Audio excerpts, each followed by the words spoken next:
Hi friends, welcome to our channel Anandar சமையல்.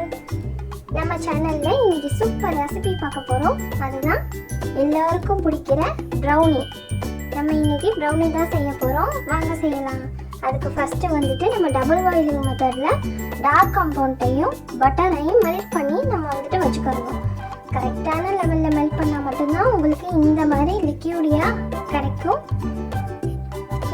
ஃப்ளேமை low ஃப்ளேமில் வச்சு இந்த மாதிரி நல்லா மெல்ட் பண்ணி வச்சுக்கோங்க. ஒரு சைடு கூல் ஆகட்டும். இன்னொரு சைடு வந்துட்டு நம்ம ஒரு க்ளீனான பவுலில் ஒரு எக் எடுத்துக்கிறேன். அப்புறம் பிஞ்ச் ஆஃப் சால்ட் போட்டுக்கிறேன். ஏன்னா இப்போவே நம்ம சால்ட் சேர்த்தா மட்டும்தான் அந்த எக்கோட அந்த ஸ்மெல் வந்து இருக்காது. இப்போ இதை வந்துட்டு நல்லா ஒரு பீட்டர் வச்சு நல்லா பீட் பண்ணிக்கலாம். இந்த அளவு ஃபோமி கன்சிஸ்டன்சி வர அளவுக்கு பீட் பண்ணிக்கிட்டு இதில் வந்துட்டு நம்ம சுகர் ஆட் பண்ணணும்.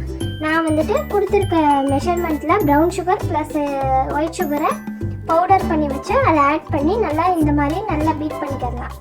இப்போ நம்ம இது கூட வெனிலா எசன்ஸ் வந்துட்டு ஆட் பண்ண போகிறோம். நான் இந்த பிராண்ட் எசன்ஸ் ஆட் பண்ணிக்கிறேன். உங்களுக்கு எந்த பிராண்ட் எசன்ஸ் வேணாலும் நீங்கள் ஆட் பண்ணிக்கலாம்.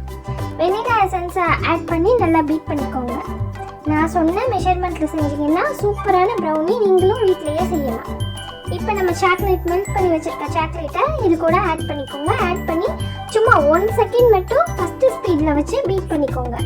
நமக்கு இப்போ பேட்டர் வந்துட்டு ஓரளவு ரெடி ஆயிடுச்சு. இப்போ வந்து நம்ம ட்ரை இன்க்ரீடியன்ஸும் சேர்த்துக்க போகிறோம்.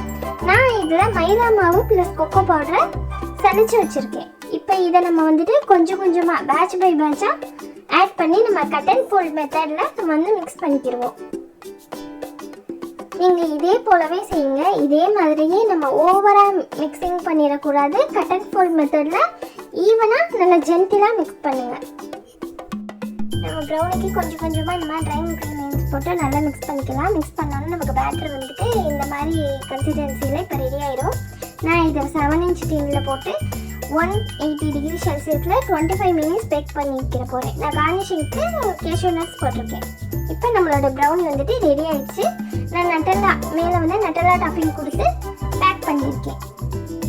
இதே மாதிரி உங்கள் வீட்லேயும் ட்ரை பண்ணிவிட்டு எப்படி இருந்துச்சுன்னு கமெண்ட்டில் சொல்லுங்கள். தேங்க்யூ ஃபார் வாட்சிங்.